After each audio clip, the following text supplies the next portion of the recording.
नमस्कार मित्रांनो. आज आपण जाणून घेणार आहोत की स्कॉलरशिप परीक्षा ही किती प्रकारची असते. जर आपण पाहिलं असेल तर यंदा 4थी व 7वीला स्कॉलरशिप एक्झाम आलेली आहे. त्याचबरोबर 5वीला नवोदय एक्झाम असते. त्याच्यानंतर 6वीला बालवैज्ञानिक परीक्षा असते.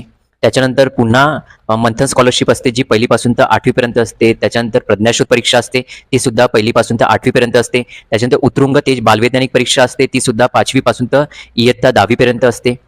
आणि त्याचबरोबर MTS एक्झाम असते, महाराष्ट्र टॅलेंट सर्च एक्झाम, ती सुद्धा 8वी 9वी 10वीला असतो. आणि NTSC एक एक्झाम राहते, ती सुद्धा 10वीला घेण्यात येत असते. त्याच्यानंतर PM यशस्वी शिष्यवृत्ती परीक्षा एक येत असते, ती 9वी आणि 11वीच्या विद्यार्थ्यांसाठी येते. आणि जर आपण पाहिलेलं असेल, जर आपण 4थी पासूनच किंवा 3री पासूनच जर स्कॉलरशिपचे क्लासेस लावले किंवा स्कॉलरशिपची आपण तयारी केली तर आपला एक बेस पक्का होते, एक पाया मजबूत होते. याचा फायदा आपल्याला ॲज अ फ्युचरमध्ये भविष्यामध्ये होणार, जेणेकरून आपला पाल्य किंवा आपला एखादा विद्यार्थी नीट JEE MST CET वगैरे करायचे असेल किंवा विविध स्पर्धा परीक्षामध्ये त्याला जे उतरायचे असेल तर त्याला तो 3री पासून म्हणजे 4थी पासूनच त्याचा बेस पक्का होते. का येणाऱ्या स्कॉलरशिपमध्ये जर तो टॉपर राहत असेल किंवा गुणवत्ता यादीमध्ये येत असेल तर त्याचबरोबर तो येणाऱ्या स्पर्धेमध्ये सुद्धा तो टिकू शकते. म्हणजे ज्या पद्धतीने आपण म्हणतो की बाळाचे पाय हे पाळण्यात दिसतात, तर त्याच प्रकारची गोष्ट झाली. म्हणजे एखाद्या विद्यार्थ्याचं टार्गेट असेल का समोर जाऊन आपल्याला आफ्टर 10th नंतर NDA द्यायची असेल किंवा MST CET नीट सारख्या एक्झाम द्यायची असेल किंवा स्पर्धा परीक्षेकडे वळायची असेल, अशा वेळेस एखाद्या विद्यार्थ्याने 3री 4थी पासूनच किंवा म्हणून चला 7वी पासूनच शिष्यवृत्ती परीक्षा द्यायला सुरुवात केलेली असेल, तर पालकांना सुद्धा माहिती पडून जाते का आपला जो पाल्य आहे,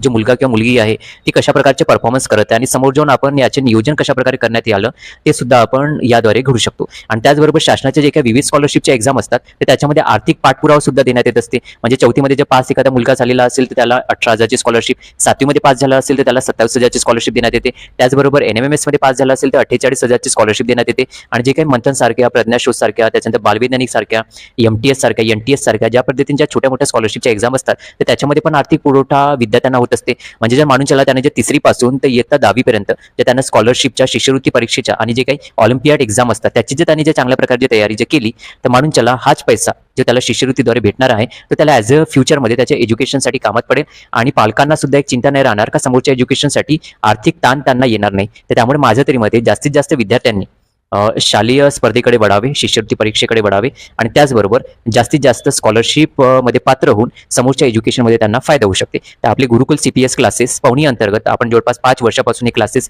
चालून राहिलेलो आहोत. आणि याच्यामध्ये 5 वर्षामध्ये पवनी परिसरामध्ये भरपूर साऱ्या शाळेच्या, पालकांच्या, विद्यार्थ्यांच्या आपल्याला रिस्पॉन्स सहकार्य मिळालेलंच आहे. याच्यामध्ये भरपूर सारे असे विद्यार्थी आहेत जे गुणवत्ता यादीमध्ये आलेले आहेत आणि ॲज अ फ्युचरमध्ये त्यांना जी शिष्यवृत्ती भेटलेली आहे ती त्यांना फ्युचर त्यांच्या एज्युकेशनमध्ये कामात पडेलच. तर त्यामुळे मला सगळ्यांना एकच सांगायचं आहे का जर तुम्हाला वाटत असेल का आपल्याला समोर जाऊन चांगलं एज्युकेशन द्यायचे असेल तर येणारी शिष्यवृत्ती एक्झाम जी काही राहणार असेल, ऑलिम्पियाची एक्झाम असू द्या किंवा एखादी शिष्यवृत्ती परीक्षा असू द्या, त्या ठिकाणी आपल्या विद्यार्थ्यांना, पाल्यांना